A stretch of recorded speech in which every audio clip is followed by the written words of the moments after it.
Good morning student. तर आपलं BA TY 5th सेमिस्टरचा भारताचा भूगोल काल आपण भारताविषयी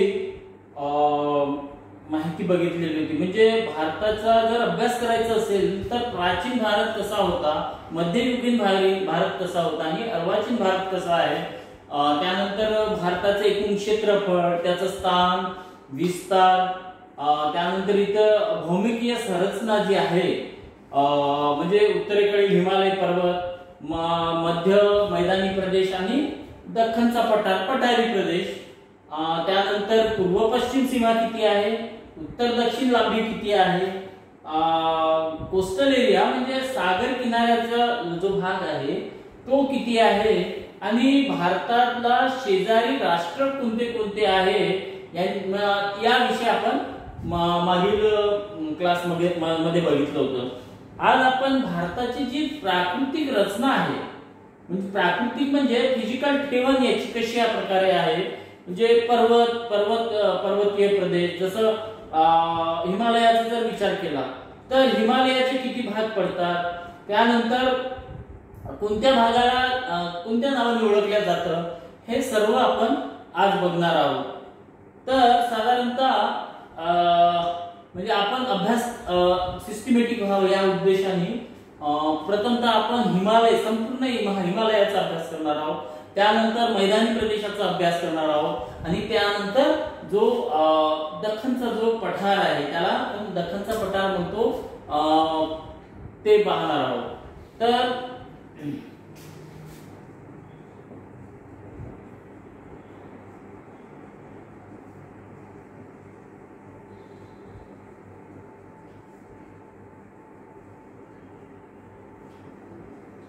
आज आपण फिजिकल स्ट्रक्चर, त्याला प्राकृतिक रचना आपण म्हणतो, प्राकृतिक रचना. ओके, प्राकृतिक रचना, ठीक आहे. प्राकृतिक रचना आपण पाहणार आहोत. तर प्राकृतिक रचनेमध्ये भारतीय उपखंडाची निर्मिती आणि उत्क्रांती, भारत हा कशा प्रकारे, म्हणजे भारत जो दिसतो तो ऍक्च्युली कशा प्रकारे तयार झाला याविषयी आपण इथे पाहणार आहोत. तर साधारणतः प्राचीन म्हणजे हा कार्बोनिफेरस युग किंवा त्याच्याही पूर्वी प्लेस्टोसिन युगामध्ये साधारणतः पृथ्वीची जी जेव्हा निर्मिती झाली, पृथ्वीची निर्मिती झाल्यानंतर पृथ्वी हळूहळू ती थंड होऊ लागली. आणि थंड होताना तुम्हाला याच्या पूर्वी सुद्धा सांगितलं आहे की ती थंड होताना ती एक चतुशिरस्क जे असतो, ज्याला 4 बाजू असतात पण तो त्रिकोण सारखा दिसतो, या प्रकारे झाली. आणि मग जो खोलगट भाग होता तो त्या खोलगट भागामध्ये पाणी साचून ते महासागरांची निर्मिती झाली आणि जो भाग वर आलेला होता